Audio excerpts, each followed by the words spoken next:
හිතවත් මිත්‍රෝරුනි, මීට කලකට පෙර අපේ රටේ බහුතරයක් ජනතාව කලාකාරයෙක් කිව්වහම කලාකාරණියක් කිව්වහම සැලකුවේ ජාතික වස්තුවක් හැටියට. ඒ වගේම බොහෝ වෙලාවට නළුවෝ නිලියෝ අනුකරණය කරන පුරුද්දක් අපේ සමාජය තුළ තිබුණා. හැබැයි ඒ තත්ත්වය මේ වෙන විට බරපතල ලෙස විනාශ වෙලා තිබෙනවා.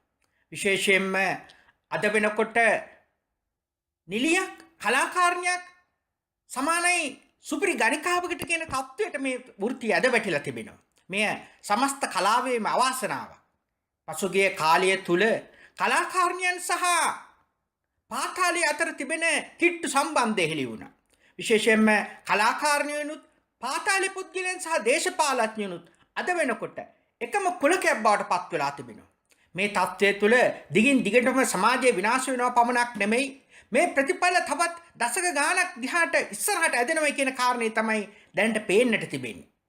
අද වෙනකොට එළි වෙලා තිබෙනවා ශිහාරා ජයවීර තමන්ගේ සැමියාගේ අනුබලය මත වෙලේසුදා සමග ගනුදෙනු කරලා තියෙනවායි කියන කාරණේ.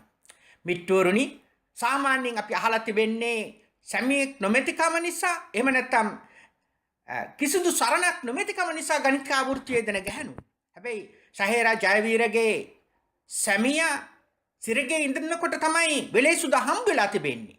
මේ බව මේ වෙන විට කොළඹ මහාධිකරණයේ පැවැත්වෙන වෙලේසුදාට එරෙහි නඩු විභාගයේදී වෙලේසුදා ප්‍රකාශ කළා තිබෙනවා. ඒ වගේම ਉਹ ප්‍රකාශ කළා තිබෙනවා ශහේරා ජයවීරට දීපු මුදල් ප්‍රමාණය ඌට පැහැදිලිව මතක නැහැ කියන කාරණේ.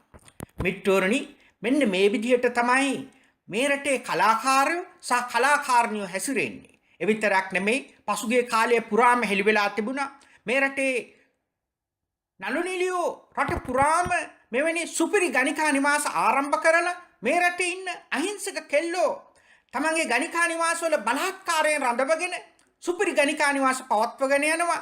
මේවා සඳහා දේශපාලඥයන්ගේ ඍජු උදව් උපකාර ලැබෙනවයි කියන කාරණය.